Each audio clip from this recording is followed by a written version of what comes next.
नमस्कार, मैं आचार्य अजय तापसी एक बार फिर आपके सामने। काफ़ी सारे मित्रों ने ये कहा कि एक ऐसी सीरीज़ आप शुरू कीजिए कि हर महीने जो भी हिंदू पंचांग के अनुसार नया महीना आरंभ होता है, उस महीने में कौन से व्रत और त्योहार आएंगे, साथ ही क्या-क्या उस महीने की विशेषता है, क्या हमें करना चाहिए, क्या हमें नहीं करना चाहिए। तो इस पर भी आप हर महीने एक वीडियो बनाइए, एक सीरीज़ इस पे आप शुरू कीजिए। तो आज मैं आपके लिए, क्योंकि सावन का महीना ख़त्म हो गया है, भादों का महीना शुरू है, जिसको भाद्रपद भी कहते हैं। सबसे पहले तो मैं आपको ये बताऊं कि कैसे डिसाइड होता है किसी भी महीने का नाम। जब हम किसी महीने का नाम रखते हैं, तो हम ये देखते हैं कि उस महीने में पूर्णमासी किस दिन आती है, और जिस दिन पूर्णमासी होती है उस दिन चंद्रमा कौन से नक्षत्र में होता है। जिस नक्षत्र में चंद्रमा होता है, उसी नक्षत्र को हम उस महीने का नाम बना देते हैं। जैसे श्रावण की जो पूर्णमासी होती है, वो श्रावण नक्षत्र में होती है, कुंभ राशि में, इसीलिए उसका नाम श्रावण रखा गया है। भाद्रपद नक्षत्र में जब पूर्णमासी होती है, तो उस महीने को हम भाद्रपद या भादो, जो हम खड़ी बोली में या गांव देहात की भाषा में बोलते हैं, ये महीना बहुत खास होता है। इस महीने में भगवान श्री कृष्ण का जन्म हुआ था। आप सभी को पता है, श्री कृष्ण जन्माष्टमी भादों के महीने में आती है। अष्टमी का दिन होता है, कृष्ण पक्ष की अष्टमी, और साथ में रोहिणी नक्षत्र। जिस दिन ये सारी चीजें फुलफिल होती हैं, जिस दिन ये सारी चीजें संपूर्ण होती हैं, उस दिन श्री कृष्ण जन्माष्टमी मनाई जाती है। श्री कृष्ण जन्माष्टमी के बाद गुगा नवमी, जो झारवीर गुगा पीर के लिए मनाई जाती है, उनका अगर हम हिस्टोरिकल या ऐतिहासिक वर्णन देखें, तो वो महान योद्धा थे जिन्होंने हिंदू धर्म की रक्षा के लिए कई धर्म युद्ध लड़े। भादों के महीने में जब अमावस्या आ जाती है, अमावस्या के बाद चतुर्थी तिथि से लेकर चतुर्दशी तिथि तक भगवान गणेश जी 10 दिन के लिए सभी को अपना आशीर्वाद देने आते हैं, जिसे हम गणेश उत्सव के नाम से जानते हैं। गणेश उत्सव आपको पता है, महाराष्ट्र में तो बहुत धूमधाम से मनाया जाता है। बल्कि जैसे जैसे अब लोगों में अवेयरनेस आ रही है, लोगों की जिज्ञासा बढ़ी, अपने शास्त्रों को उन्होंने पढ़ना शुरू किया, धर्म के प्रति आस्था बढ़ी, उसके साथ ही अब हम ये नहीं कह सकते कि हमारे त्यौहार खाली एक ही क्षेत्र के हैं। अब सभी जगहों पर धूमधाम से त्योहारों को मनाया जाता है। और गणेश चतुर्थी बहुत बड़ा त्यौहार होता है। इसके वैसे तो हर महीने चतुर्थी तिथि जो होती है, वो गणेश जी को समर्पित होती है। जब कृष्ण पक्ष की चतुर्थी आती है, तो उसको हम गणेश चतुर्थी या चौथ का व्रत करते हैं उस दिन। और जब शुक्ल पक्ष में आती है चतुर्थी तिथि, तो उस दिन हम विनायक चतुर्थी, और ये दोनों ही व्रत गणेश जी के होते हैं। तो भादों का महीना बहुत ही शुभकारी होता है।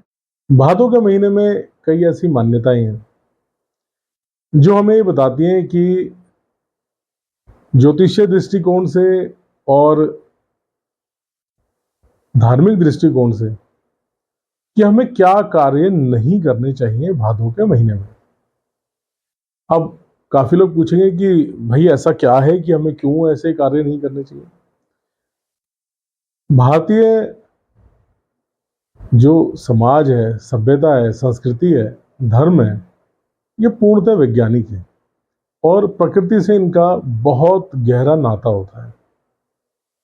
जब हम ये बोलते हैं कि भादों के महीने में यात्राएं नहीं करनी चाहिए, उसका सबसे बड़ा कारण ये होता है कि ये जो बात है ये हजारों साल पहले से चली आ रही है। इसका मुख्य कारण ये है कि और आज भी आप देखें तो भादों के महीने में, क्योंकि सावन में बहुत बारिश हो चुकी होती है, मॉनसून अपने पीक पर होता है और अब भादों के महीने में धीरे धीरे बारिशें कम होनी शुरू होती हैं, लेकिन जो पहाड़ों पे वर्षा होती है उसका जल इस समय प्रचुर मात्रा में नदियों में होता है। तो इसीलिए कहा जाता है कि इस समय यात्राओं से बचना चाहिए। इसके अलावा धीरे धीरे आप देखते हैं कि वर्षा के कारण बहुत सारे जो ऐसी बीमारियां हैं जो पानी से होती हैं या खाने पीने के कारण जो बीमारियां हो जाती हैं, वो भी भादों के महीने में काफ़ी हो जाती हैं। तो इसलिए कहा जाता है कि अपने घर में ही रहा जाए। अपने घर में जो आप घर में रोज स्वच्छ और सादा खाना जो घर में बनाया जाता है, स्वादिष्ट खाना होता है, वो आप खाइए। बाहर के खाने से बचना चाहिए। ये यात्राओं के लिए इसलिए कहा गया है कि भादों के महीने में यात्राएं नहीं करनी चाहिए। ससुराल से मायके नहीं आना चाहिए, अगर मायके में है तो ससुराल नहीं जाना चाहिए। भाई के घर से बहन को भादों के महीने में नहीं आना चाहिए। गर्भवती स्त्री के लिए तो विशेष तौर से कहा जाता है कि इस समय नदियों को पार ना करें, क्योंकि पुराने ज़माने में इस तरह से यातायात के साधन नहीं थे। तो उस समय ये माना जाता था कि हम यदि नदियों को नाव के द्वारा या किसी और तरह से हम पार करने की कोशिश करते हैं, तो उस समय गर्भवती स्त्री को काफ़ी परेशानियां हो सकती हैं।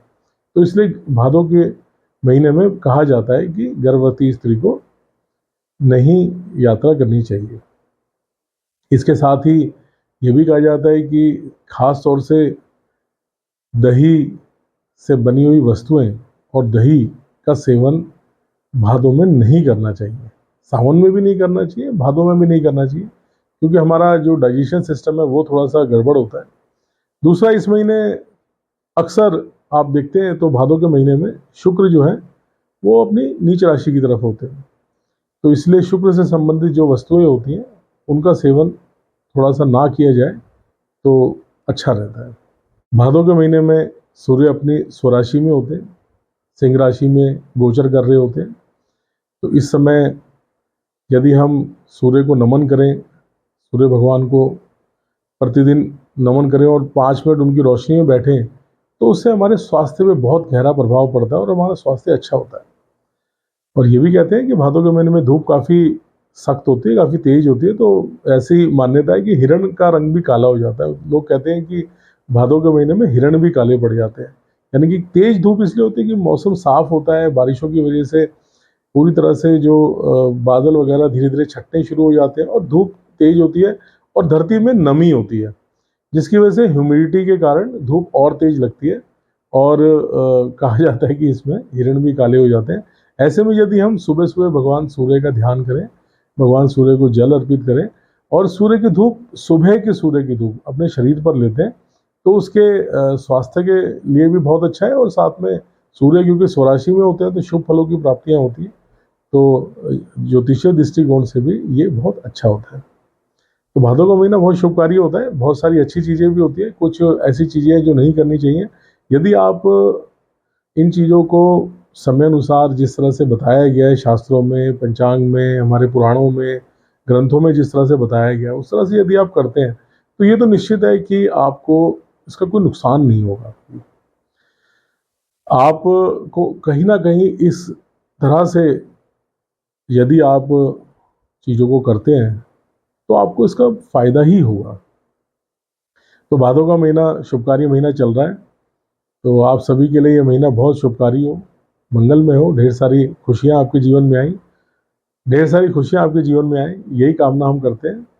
और अब वीडियो को विराम देता हूँ और आप सभी से एक अनुरोध है कि कृपया इस वीडियो को लाइक करें, शेयर करें, सब्सक्राइब करें हमारे चैनल को यदि अब तक आपने नहीं किया है, और लाइक और शेयर अवश्य करें ताकि हमारा मोटिवेशन बढ़े, हमारा उत्साह बढ़े और हम आपके लिए भारतीय संस्कृति, भारतीय पंचांग, भारतीय ज्योतिष, हस्तरेखा, वास्तु, इन विषयों से संबंधित और अच्छी-अच्छी वीडियोस हम आपके लिए लाएँ।